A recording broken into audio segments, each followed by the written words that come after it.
4 jet nozzles pointed straight down at wet English grass, and the grass died. Turned black in a perfect rectangle, 60 feet long, the soil underneath baked to something like ceramic.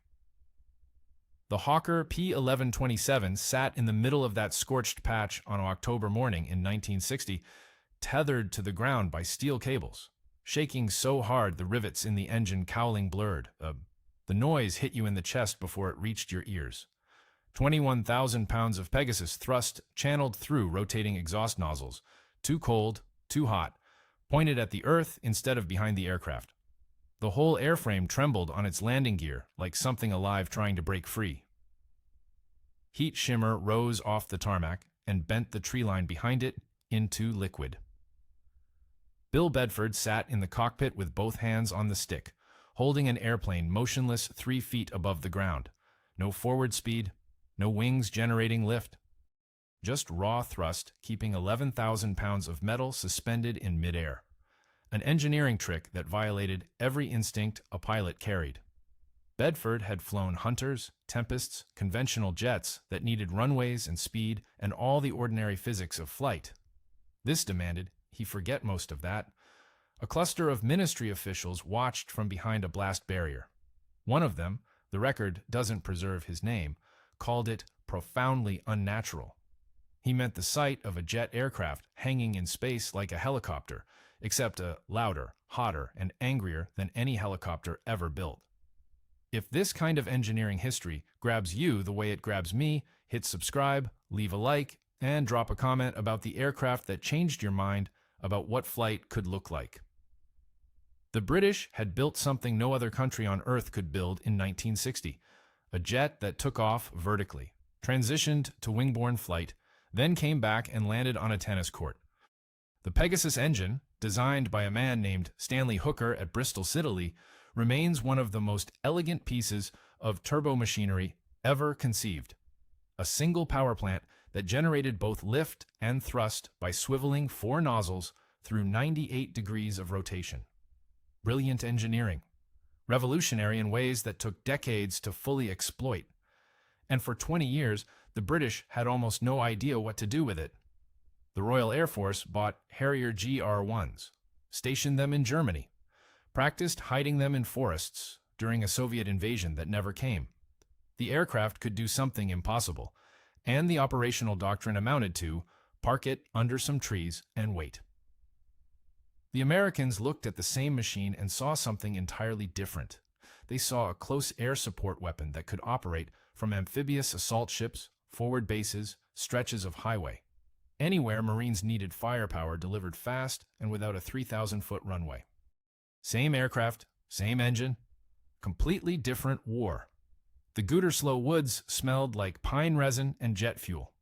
Those two scents don't belong together, but in the forests of northwestern West Germany during the 1970s, RAF ground crews lived inside that combination for weeks at a time. They dragged Harrier GR3s off paved surfaces and onto muddy logging roads, threw camouflage netting over the wings, and stacked cut branches against the fuselage until the aircraft disappeared into the tree line. From the air, nothing. From 50 meters on the ground, nothing. You had to walk within 20 feet before the shape resolved into something mechanical. The exhaust nozzles poking out from under green and brown fabric like the snout of an animal in a burrow. The concept had a name: dispersed operations. The logic ran clean and cold. Soviet doctrine for a European ground war called for massive airfield strikes in the opening hours. Runway cratering munitions, cluster bombs, chemical weapons dropped on NATO air bases before a single F-4 or Tornado could get airborne. Kill the runways, kill the Air Force. The Harrier didn't need a runway, so the Harrier couldn't be killed on one. RAF. Germany practiced this relentlessly. Squadron pilots flew to pre-surveyed sites in the Teutoburg Forest, landed vertically on aluminum planking laid across forest clearings, shut down, and let ground crews swarm the aircraft with fuel Bowsers and weapons trolleys hauled in by Bedford trucks along civilian roads. Turnaround times dropped to under 20 minutes. A pilot could fly a sortie, land in a field, rearm, and launch again without ever touching a fixed base. On paper, the dispersal concept made the Harrier nearly invulnerable to first-strike destruction. The Soviets would need to find and hit dozens of individual aircraft hidden across hundreds of square miles of German forest. Their targeting problem became geometrically impossible. But something strange happened inside that brilliance. The dispersal mission consumed the aircraft. Every training exercise, every operational plan, every bit of promotion-worthy innovation centered on hiding, surviving, dispersing further. Squadron commanders earned their reputations by demonstrating faster turnarounds in worse weather on shorter strips of logging road. The competitive energy of an entire Harrier force channeled into perfecting concealment and survival, not into perfecting the kill. The question nobody at RAF Strike Command seemed to ask with any urgency. Once the Harrier survived the opening hours of World War III, what exactly did it do next? The answer, buried in operational planning documents from the period, reads like an afterthought. Close air support for British Army of the Rhine ground units. Battlefield interdiction against second-echelon Soviet formations. Standard tactical missions flown with 268-gallon drop tanks and a pair of 1,000-pound bombs. A weapons load that a Phantom carried while also hauling Sparrow missiles and flying 300 knots faster. The Harrier's payload range performance from a short vertical takeoff bordered on embarrassing. Launching vertically in hot weather with full fuel meant carrying almost no weapons. Carrying weapons meant reducing fuel to the point where combat radius shrank below 60 nautical miles. 60 miles. A Harrier pilot hiding in the Teutoburg forest could barely reach the inner German border and return. The RAF worked around this with short takeoff rolls on aluminum matting. Rolling 200 feet before rotating gave the Pegasus engine enough breathing room to lift a meaningful combat load. That helped. It also meant building temporary runways in the forest, which partially defeated the purpose of not needing a runway. The British solved the survival problem so completely that they forgot to solve the fighting problem. A dispersed Harrier force could absorb a Soviet first strike and emerge intact. Then, it could fly short-range sorties with light weapons loads against the largest armored force ever assembled on the European continent. The mismatch between the survival concept and the combat requirement sat in plain sight for 15 years. An internal Ministry of Defense assessment from 1982, the year matters, and we'll get to why, used the phrase operationally marginal to describe the Harrier's contribution to a NATO conventional defense. Operationally marginal. Their words. For an aircraft that represented one of the most sophisticated pieces of aerospace engineering on Earth, that assessment landed like a slap. The airplane could do something miraculous. It could hover and hide and outlast a first strike. And after surviving, it could deliver roughly the same ordnance effect as a single A-7 Corsair, flying from a carrier deck 400 miles away. The miracle machine had become a survival machine, not a weapon. The Pegasus got overlooked. No other jet engine in the Cold War did what it did. Generated thrust in 4 directions simultaneously from a single combustion core.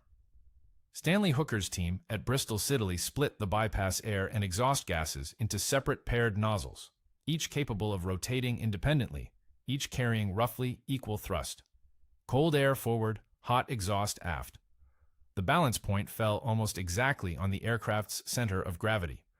Hooker's engineers spent 3 years making sure it did, adjusting nozzle geometry to keep the thrust lines intersecting at a single point so the aircraft wouldn't pitch or roll during transition. 3 years on nozzle angles. The fan section alone represented a leap. Titanium blades machined to tolerances that Rolls-Royce, who absorbed Bristol Siddeley in 1966, considered at the boundary of contemporary metallurgy. The combustion chamber ran at temperatures that degraded conventional nickel alloys within hours. Hooker's solution involved air-cooled turbine blades with internal passages drilled by electrical discharge machining, a technique borrowed from the Swiss watch industry. Tiny channels inside each blade carried bypass air through the hottest section of the engine, keeping metal temperatures survivable. All of this to produce 21,500 pounds of thrust in the Pegasus and 11 variant. A Pratt & Whitney J79 in an F4. Phantom produced 17,900 pounds, but only pointed backward. The Pegasus pointed wherever you told it to. So, what did the RAF tell it to do? Point down. Land in a clearing. Hide. The engine could vector thrust in flight, rotate nozzles to any angle between 0 and 98 degrees while the aircraft moved at combat speed. That capability meant a Harrier pilot could decelerate violently, change the aircraft's flight path without changing its attitude, or pull maneuvers that conventional fighters couldn't match or predict. The combat implications of vectoring in forward flight, VIFF-ing, as pilots called it, sat unexplored in RAF doctrine until American Marine pilots started experimenting with it in the mid-70s. Britain built the engine, the airframe, and trained their pilots to land in small places and survive. The Americans trained their pilots to fight. The Pegasus made both possible. Only one country asked it to do both. "I expected to die down there," Sharkey Ward said after returning from the South Atlantic. He flew Sea Harrier FRS-1s off HMS Invincible in the spring of 1982, and he meant it. 20 Argentine aircraft destroyed in air-to-air combat, 0 Sea Harriers lost to enemy fighters. The ratio looked like a typographical error when the after-action reports reached NATO headquarters. The Sea Harrier, a naval variant carrying the Blue Fox radar and AIM-9L Sidewinders, went south with 800 nautical miles of open ocean between it and the nearest divert field. Pilots launched from ski jump ramps on carriers smaller than an American supercarrier's hangar deck. They fought Mirage 3s, Daggers, A4 Skyhawks, aircraft that on paper flew faster, turned harder, carried more sophisticated weapons. 20-0. The Sidewinder Lima made a difference. Its all-aspect infrared seeker let Sea Harrier pilots take head-on shots that previous Sidewinder variants couldn't attempt. Argentine pilots trained to defeat tail-chase missile geometry found themselves eating missiles from angles they'd never practiced against. But the missile alone doesn't explain the ratio. Argentine pilots pressed their attacks with extraordinary courage, flying at mast height through walls of anti-aircraft fire to put bombs into British warships. 6 ships sunk, 10 damaged. These weren't timid opponents. VIFF-ing played a role in at least 3 engagements. Sea Harrier pilots slammed their nozzles forward during turning fights, bleeding speed so fast that pursuing Mirages overshot before their pilots could process what happened. An aircraft that should have lost every dogfight against a Mach 2 Delta Wing interceptor kept winning because it moved in ways the Delta couldn't follow. The Pegasus engine, the same engine the RAF used to park in forests, turned into a combat maneuvering tool over San Carlos water. So the question hangs there. 20-0. A vertical takeoff jet outfighting dedicated air superiority platforms in a real shooting war, operating from ships that conventional wisdom said couldn't support fixed-wing combat operations. The proof of concept arrived written in Argentine wreckage scattered across East Falkland. V/STOL worked as a weapon, and the British response amounted to a shrug. The Ministry of Defense ordered more Sea Harriers, upgraded the radar, bought better missiles, all sensible incremental steps. Nobody in Whitehall asked the bigger question: if this aircraft could achieve a 20-0 kill ratio operating from austere platforms with minimal support infrastructure, what else could it do? The strike variants stayed in the German forests. The dispersal doctrine continued unchanged. The Falklands validated the Harrier as a fighter, and the British treated it as a pleasant surprise rather than a strategic revelation. Across the Atlantic, a Marine colonel named Tom Miller had already spent 4 years answering the question the British never asked. Cherry Point, North Carolina, summer of 1978. The heat came off the tarmac in visible waves, bending the tree line beyond the runway into something liquid. Colonel Tom Miller stood inside a maintenance hangar with the skin panels pulled off an AV-8A Harrier, staring at British engineering choices that made him want to put his fist through drywall. The wing spars ran the full span in a single piece of milled aluminum. Beautiful metalwork, expensive and precise, but absolutely wrong for what Miller needed the aircraft to do. A single-piece spar meant you couldn't modify the wing structure without redesigning the entire load path. The fuel cells nested inside a wet wing cavity that left almost no room for additional hardpoints. The landing gear attached at stress points that limited external store weight to figures Miller found personally offensive. 5,000 pounds of ordnance, total. An A-6 Intruder carried 18,000. Miller's Marines flew both aircraft, and he knew exactly which one kept a battalion commander alive when Soviet tanks crossed the Fulda Gap. The Harrier couldn't do that job carrying 5,000 pounds. He'd been saying this since 1974. The Marine Corps bought its first Harriers from the British in 1971, a straight purchase of the Hawker Siddeley GR1 design, redesignated AV-8A and handed to VMA 513 at Beaufort, South Carolina. The pilots loved it.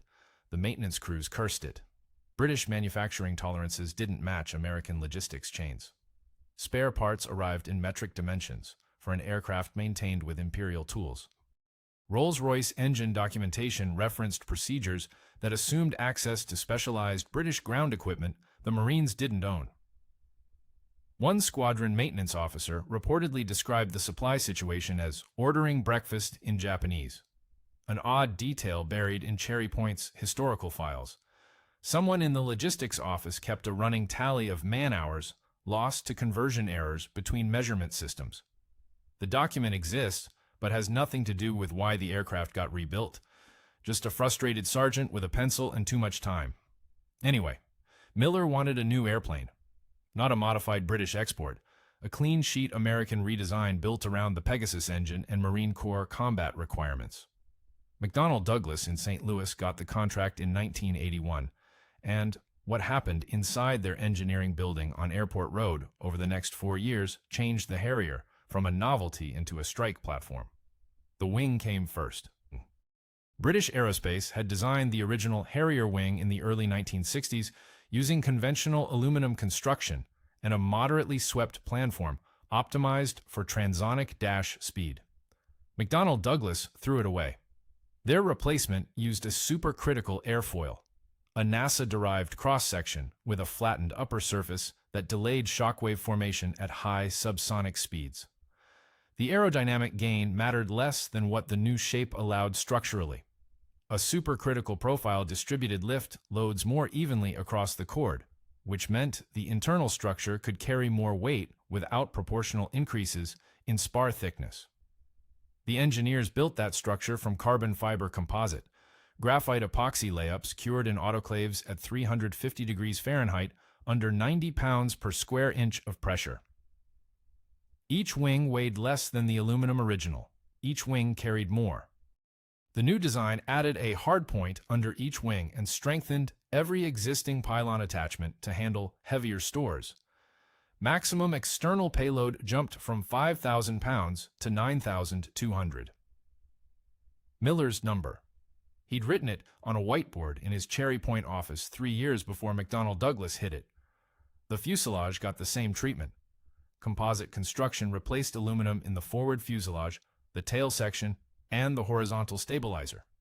Total airframe weight dropped by 480 pounds, despite the larger wing area. Those 480 pounds translated directly into fuel or weapons, the currency that bought combat radius and lethality.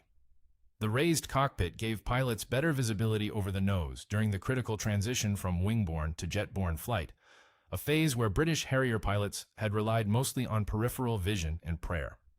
McDonnell Douglas added a heads-up display with symbology specifically designed for V/STOL approaches, angle of attack, sink rate, nozzle position, all projected onto the combiner glass so the pilot never looked inside the cockpit during landing.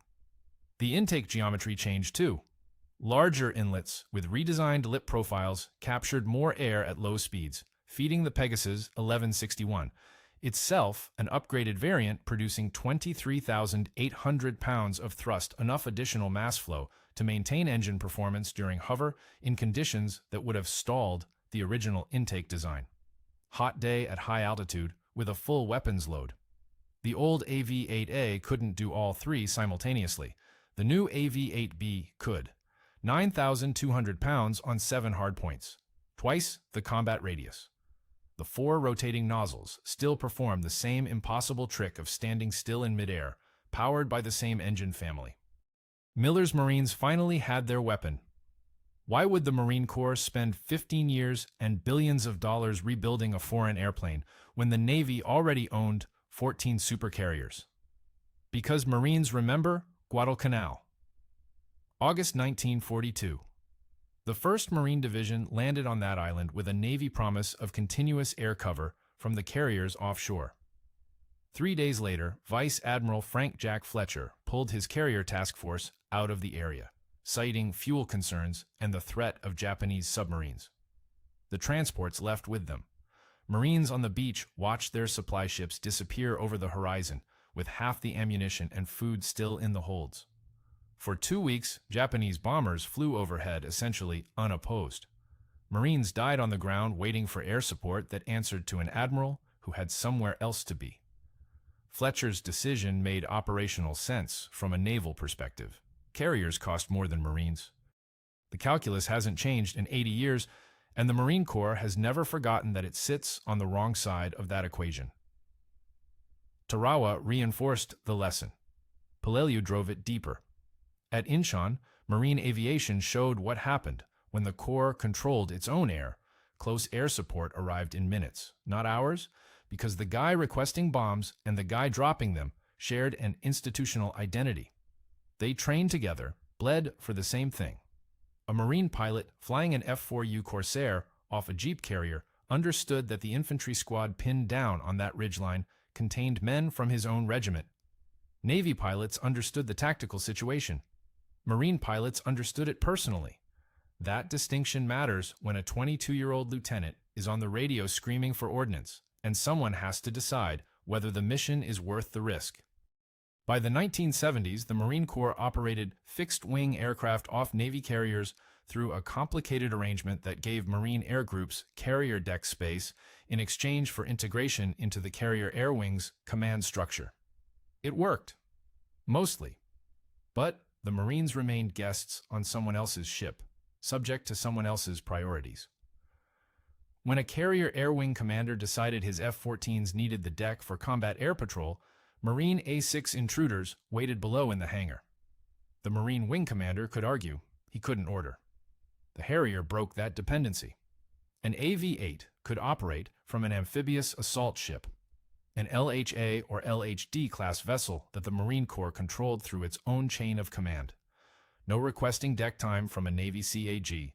No competing with fighter squadrons for launch priority. The Marine Expeditionary Unit commander owned the ship, owned the aircraft, owned the decision. A Tarawa-class LHA displaced 40,000 tons and carried a flight deck 820 feet long. Not enough runway for a conventional jet. More than enough for a Harrier. The institutional memory ran deep enough that Marines built their entire aviation philosophy around never again depending on another service for survival. The AV-8B didn't just give them a better strike platform, it gave them independence. A Marine Expeditionary Unit with 6 Harriers on the deck of an LHA possessed organic fixed-wing close air support that no admiral could withdraw and no inter-service politics could delay. The bombs belonged to the Marines on the ground because the airplane belonged to the Marines in the air. Tom Miller understood this in his bones. Every Marine officer did. The AV-8B program survived budget fights, congressional skepticism, a crash rate that would have killed any Air Force program, and relentless second-guessing from the other services, because the Corps refused to go back to asking the Navy for permission to survive. The ARBS sensor head sat behind a quartz window in the nose of the AV-8B, just below the cockpit floor. Smaller than a basketball. It contained a dual-mode tracker, a television camera for daylight and a laser spot tracker for guided munitions, mounted on a 2-axis gimbal that could slew fast enough to hold a target while the aircraft maneuvered at 4 Gs. Hughes Aircraft built it under the designation AN/AS-B-19-5-2, and the system did something no previous Marine attack aircraft could do without a second crew member. It let a single pilot find a target, designate it, deliver ordnance, and confirm the kill. One pilot, one pass.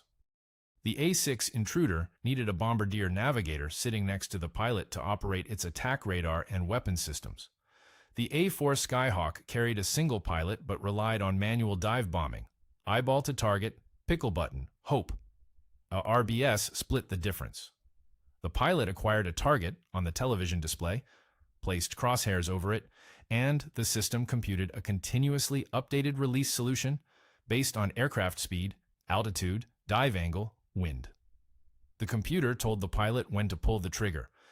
The laser spot tracker added a second mode. If a ground controller or another aircraft painted a target with a laser designator, ARBS locked onto the reflected energy and guided the aircraft's flight path to put unguided bombs within 30 feet of the spot. 30 feet with dumb iron. That accuracy had previously required a Pavway laser-guided bomb costing $12,000 a copy. ARBS achieved comparable results with a 500-pound Mark 82 that cost a few $100. Marines loved cheap.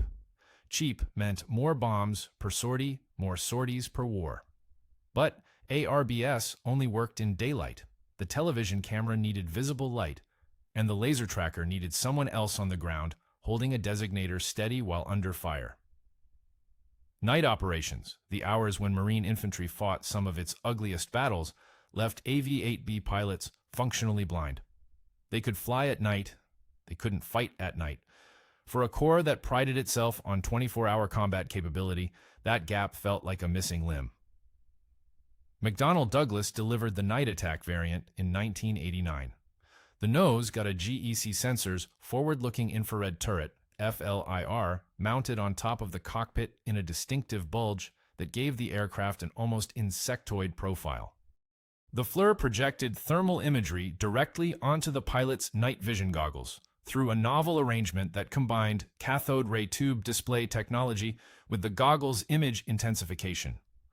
A pilot wearing NVGs saw the outside world in amplified starlight with the FLIR image superimposed on his field of view. The effect merged two different sensor inputs into a single fused picture. Terrain showed up as green-gray ambient light. Targets glowed white-hot against it. The moving map display changed too. A color digital map replaced the older monochrome unit, giving pilots real-time position awareness overlaid with threat rings, waypoints, target coordinates. Navigation accuracy tightened to within 40 feet using the ASN-139 inertial navigation system coupled with GPS updates. A night attack. Harrier could launch from a blacked-out amphibious ship, fly 200 nautical miles at 250 feet above the ocean in total darkness, pop up over a coastline, identify a tank column by its thermal signature, and put cluster munitions on it, then fly home to a ship showing no lights. The whole mission flown by a single pilot who never saw the ground with his own eyes. The strike mission was solved. The APG-65 changed everything else. The AV-8B Plus arrived in 1993 carrying the Hughes APG-65 multimode radar in an enlarged nose radome. The same radar the Navy put in early Model F/A-18 Hornets. Air-to-air search and track. Look-down, shoot-down capability against low-flying targets. Beyond visual range targeting for AIM-120 AMRAAM missiles. The Marines now flew a V/STOL aircraft that could prosecute its own air-to-air engagements without depending on fleet air defense fighters for protection. A Harrier Plus pilot could sweep ahead of an amphibious task force, identify incoming threats on radar, fire AMRAAMs at 40 miles, then drop to low altitude and put laser-guided bombs on a beach fortification. Air superiority and close air support from the same airframe on the same sortie. The British Harrier GR3 carried no radar at all, a ferrochrome nose cone housing a laser rangefinder and marked target seeker. Sources conflict on whether the RAF ever seriously evaluated adding multimode radar to the GR5. The procurement files from that period stay remarkably thin. 3 upgrades across a decade. ORBS gave accuracy, night attack gave darkness, the radar gave awareness and reach. Each one answered a specific tactical deficiency that kept Marine commanders awake, and each one moved the Harrier further from its British origins. January 17, 1991, 0230 hours. 6 AV-8Bs from VMA-311 launched off the deck of USS Nassau into the Persian Gulf darkness, each carrying 4 Mark 83,000-pound bombs and 2 AIM-9 Sidewinders. The FLIR turrets on the night attack variants painted the Saudi coastline in shades of thermal white as the formation turned northwest toward Kuwait. First combat sortie in Harrier history. They hit an Iraqi artillery position dug into the sand south of Kuwait City. The ARBS system tracked each revetment on the television display while the pilot held a 15-degree dive, and the bombs walked across the battery in a pattern that a post-strike reconnaissance photo later showed as 6 overlapping craters where gun emplacements used to exist. All 6 aircraft recovered to Nassau before dawn. The sensor package worked. The next 3,379 sorties proved everything else. 5 Marine squadrons flew AV-8Bs during Desert Storm: VMA-231, VMA-542, VMA-311, VMA-214, and VMA-513. 2 operated from amphibious ships in the Gulf. 3 flew from an expeditionary airstrip at King Abdul Aziz Naval Base, a shore facility with aluminum matting runways that conventional jets couldn't use. The Marines built their own airbase, parked their own jets on it, ran their own air tasking cycle, and answered to nobody else's schedule. Exactly the independence Tom Miller had demanded 13 years earlier at Cherry Point. Sortie generation rates stunned the Air Force liaison officers assigned to coordinate Marine air operations. An AV-8B could land, refuel, rearm, and launch again in under 23 minutes. The short takeoff roll, 400 feet with a combat load, using the ski jump ramp on Nassau, meant the ship could cycle aircraft faster than a supercarrier, launching Hornets off steam catapults. One Marine Air Group document from February 1991 uses the phrase sustained surge capability 4 times in 2 pages. They coined it, and the sortie numbers backed it up. 5 aircraft took battle damage from Iraqi anti-aircraft fire. The Iraqis threw up dense curtains of optically aimed AAA over Kuwait, ZSU-23-4, Shilka radar-guided guns, and shoulder-fired SA-16s mixed with older SA-7s. The Harrier's lack of speed made it vulnerable during egress. 2 AV-8Bs went down to ground fire during the campaign. Both pilots ejected and survived. Captain Reginald Underwood took a hit from what the mishap board identified as 23mm fragmentation through his left intake, lost the Pegasus, and punched out over the Saudi border at 300 feet. His wingmen watched the chute open with maybe 2 seconds to spare. 3,380 sorties, 2 losses. A mission-capable rate above 90% for the entire 43-day air campaign. The radio call came in Somali darkness. Basher 4-1, troops in contact, grid follows. And Lieutenant Colonel Dick White rolled his AV-8B off the port marshal point on USS Bataan at full military power, FLIR already warming. December 1993. Mogadishu sprawled below him in thermal grays, cooking fires and engine blocks glowing like scattered coins across the city.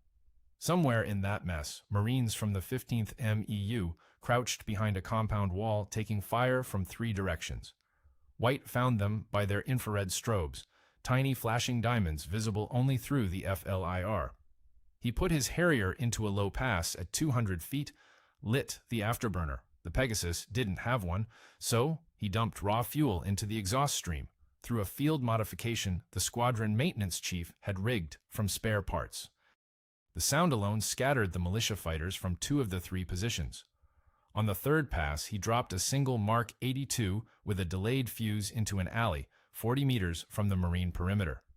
The ground controller's voice on the radio shifted from controlled panic to something almost conversational. Good hits! Good hits! We're moving!" No supercarrier within 600 miles, no Air Force base closer than Djibouti. The only fixed-wing combat aircraft available to those Marines sat on Bataan's flight deck, turning and burning under their own authority. Somalia proved the concept in chaos. Bosnia tested it against something harder: bureaucratic complexity. Operation Deliberate Force, August 1995, AV-8Bs from the 26th MEU flew strike missions against Bosnian Serb ammunition depots near Gorazde, while NATO coordination cells tried to deconflict American, British, French, and Dutch aircraft across the same airspace. The Harriers operated on a separate tasking cycle from the carrier air wing in the Adriatic. Marine pilots checked in with airborne controllers, received target coordinates, delivered ordnance, and recovered to USS Wasp, while F/A-18 crews from the Eisenhower Strike Group still waited in the stack for their assignments. Bureaucracy moved at bureaucracy's speed. Marines moved at marine speed.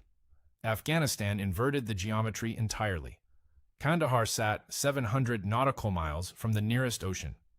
AV-8Bs from the 15th and 26th MEUs flew combat missions over landlocked Afghanistan from amphibious ships in the Arabian Sea, refueling from Marine KC-130s that themselves operated from expeditionary strips in Pakistan.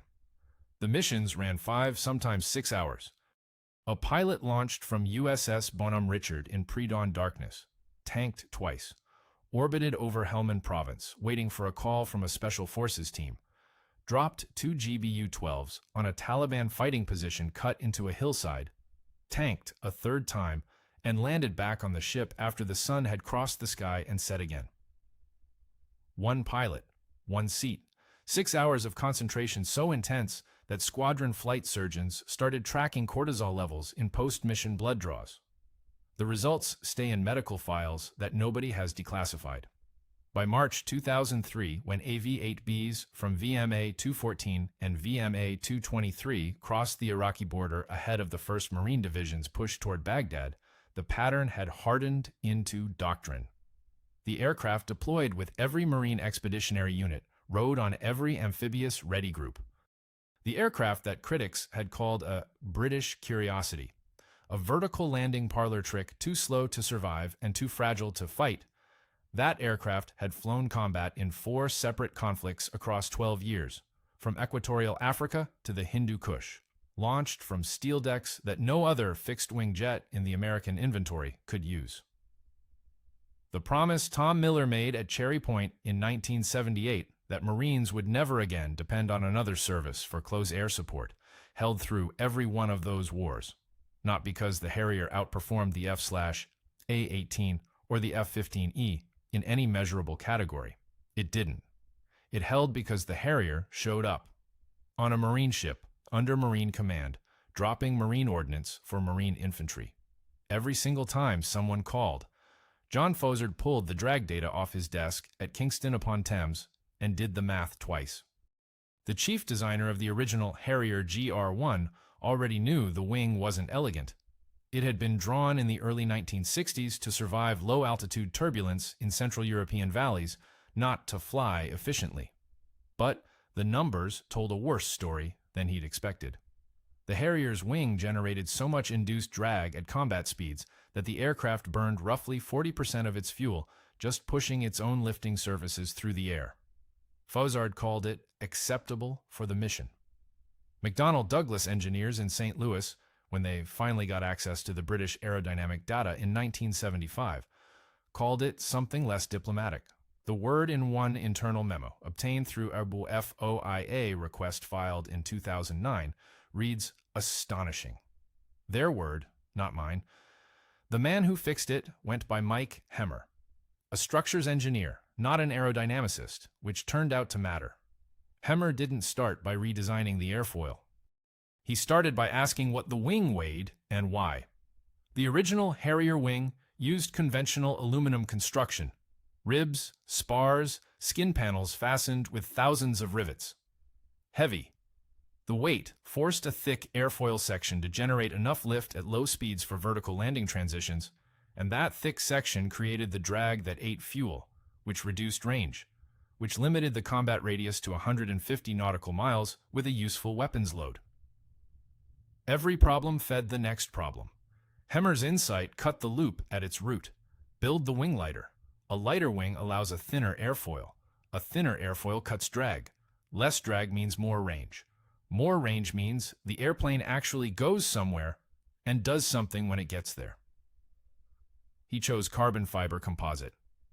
In 1976, nobody built fighter wings from composite materials. The F-14 used boron composite in its horizontal stabilizer. The F-15 had a composite speed brake. Small secondary structures, non-load-bearing or lightly loaded. Hemmer proposed building the entire supercritical wing, main spar, upper and lower skins, integral fuel tanks, from graphite epoxy composite laid up in precision molds and cured under heat and pressure. The finished wing would weigh 330 pounds less than the aluminum original while carrying higher flight loads.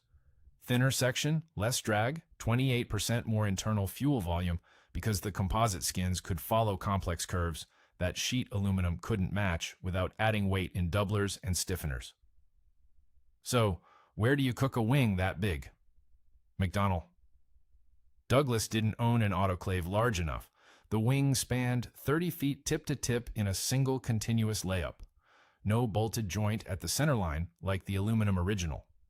The company needed a pressurized oven roughly the size of a railroad boxcar, capable of holding 250 degrees Fahrenheit at 45 pounds per square inch for 6 hours.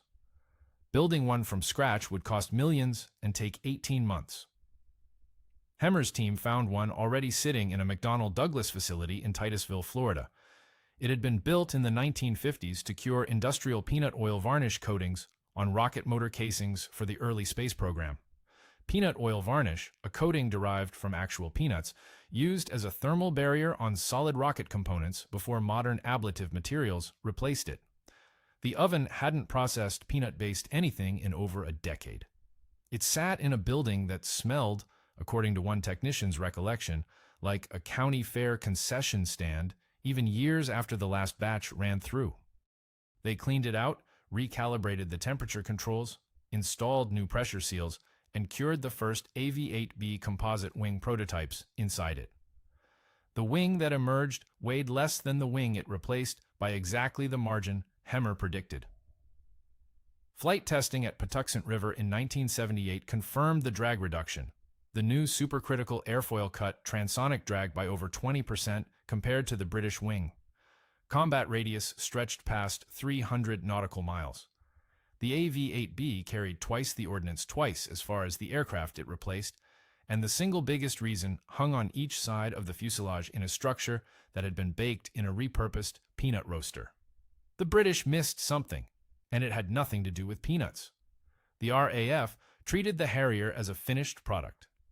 Clever engine, adequate airframe, a specific tactical role in a specific war, hide in the German woods and survive the first 72 hours of World War III.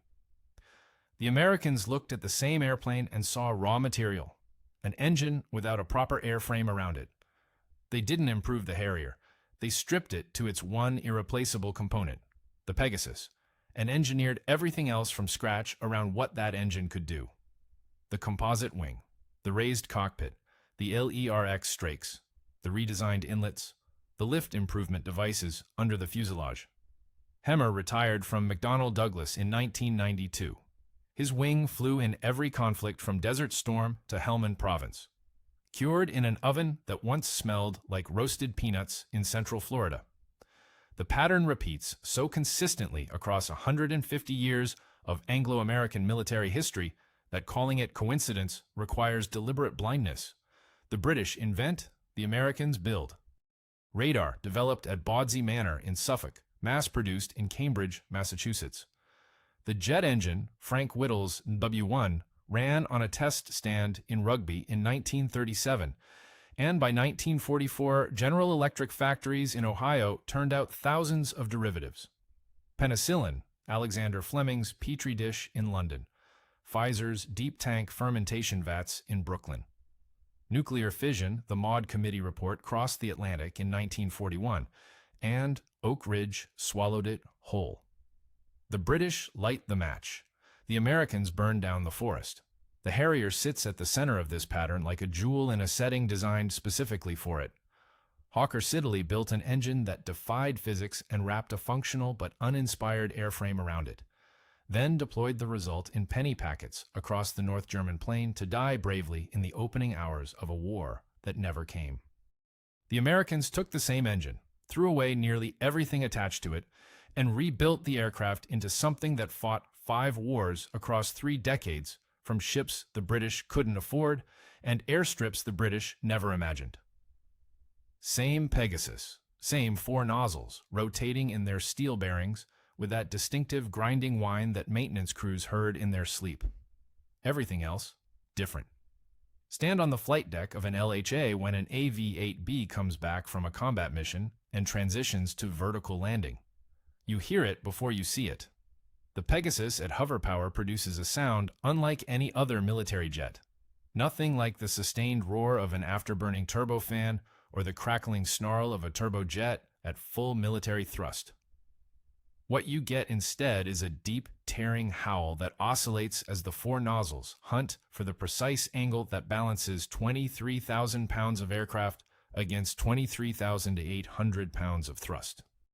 The exhaust hits the steel deck at over 1,000 degrees Fahrenheit. The non-skid coating bubbles and chars in a rectangular footprint directly beneath the fuselage, the edges sharp enough to trace with a finger after the jet taxis clear. Deck crews walking through the landing spot 5 minutes later feel the heat through their boot soles. The steel stays warm for half an hour. On a hot day in the Persian Gulf, with ambient temperatures already pushing 115, the landing spots on Nassau's deck registered over 400 degrees on thermal survey cameras mounted in the island superstructure. Sailors called them the griddles. Flight deck shoes with standard soles lasted about 6 weeks before the rubber softened and delaminated. The British version of this experience happened in a forest clearing in Lower Saxony, where a single GR3 hovered down onto a strip of aluminum planking, laid across frozen mud, the exhaust turning frost to steam in a billowing white cloud that revealed the aircraft's position to anyone within 5 miles. Hide. Land. Wait to die. The American version happened on a ship moving at 15 knots through the Strait of Hormuz, the aircraft carrying back empty weapon pylons and gun camera footage of destroyed targets, the pilot climbing down a boarding ladder to debrief with an intelligence officer who already had the next set of coordinates printed on a kneeboard card. Fight, return, rearm, fight again. Same engine made both scenes possible. Only one country decided which scene mattered. The British deserve credit they rarely receive for creating the Pegasus, an engine so far ahead of its time that no other nation on Earth duplicated it for 40 years.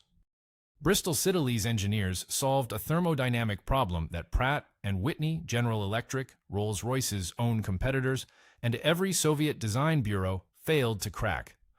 4-poster thrust vectoring from a single core, with bypass air driving the front nozzles cold and core exhaust driving the rear nozzles hot. The entire assembly rotating through 98.5 degrees in under 2 seconds. Brilliant. Without peer. But brilliance sitting in a forest waiting to be overrun by Soviet tanks serves no one.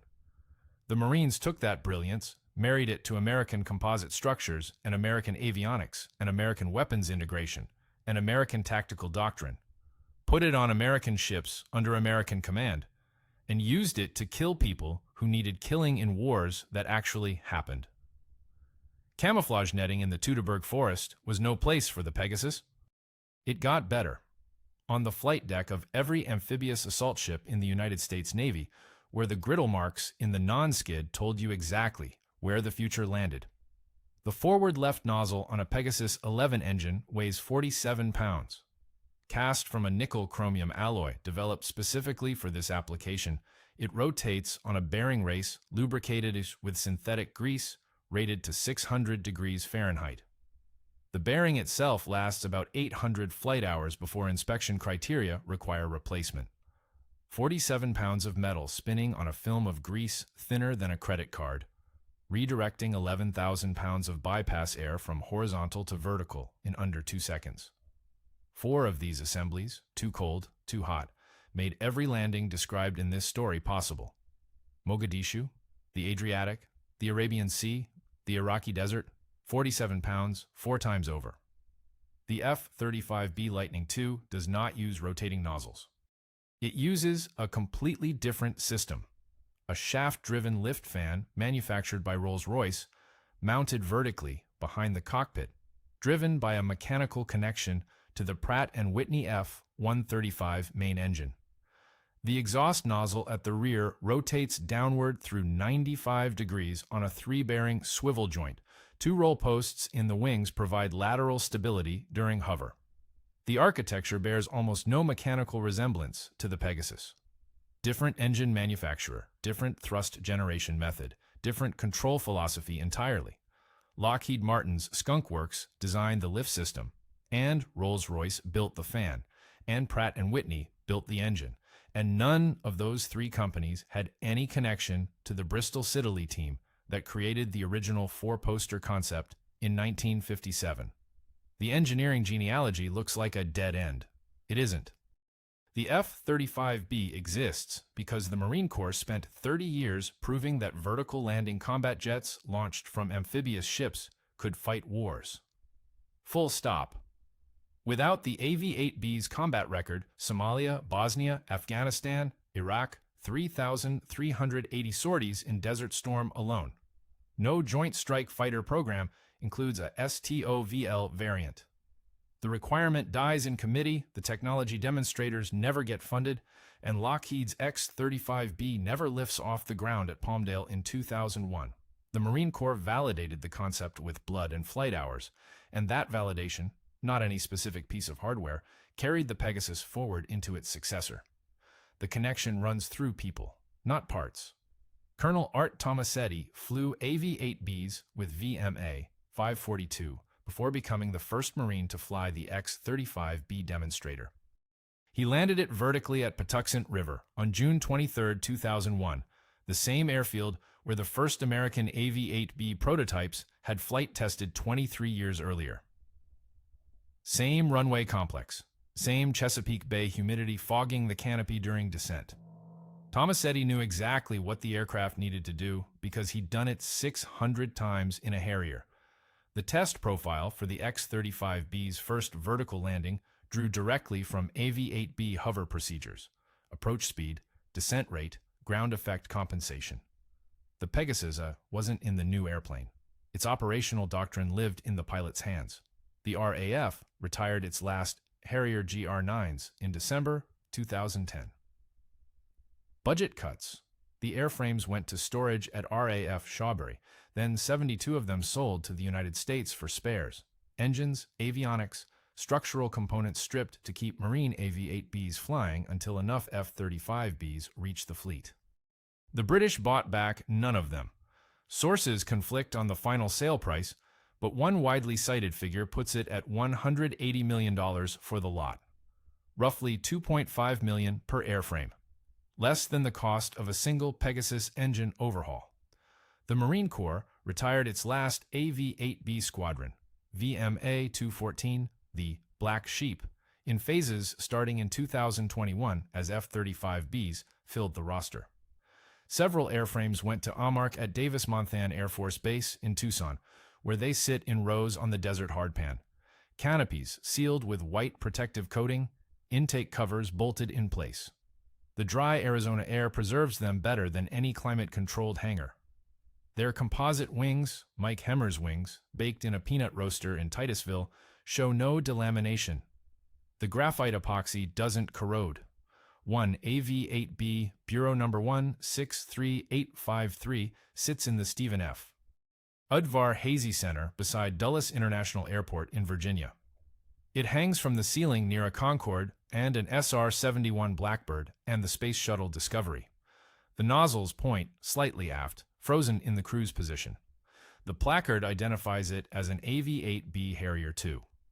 Below it, on any given Tuesday afternoon, tourists walk past pushing strollers, glancing up briefly at a gray Marine jet suspended among more famous aircraft. The Pegasus engine inside the airframe has been drained of oil and inhibited against corrosion. The 4 nozzle bearings, lubricated with preservation compound instead of operational grease, will never rotate again. The museum keeps the building at 68 degrees Fahrenheit year-round.